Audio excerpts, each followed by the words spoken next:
আসসালামু আলাইকুম। আশা করি সবাই ভালো আছেন। বনশ্রী আবেশ হোটেল অ্যান্ড রেস্টুরেন্টে খেতে আসলাম।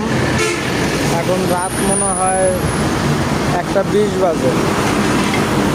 তো দেখি এখানে খাবার আইটেম কী কী পাওয়া যায়।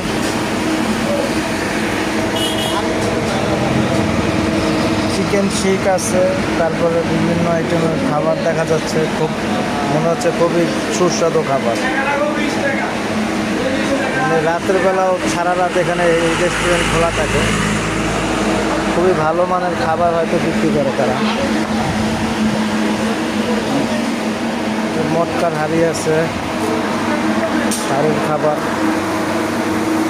দেখি খেয়ে কেমন কি স্বাদ না বুঝলে তো হবে না। আজকে মনে হয় ঘাট কলে চাইছি 200 ভালো থাকবেন।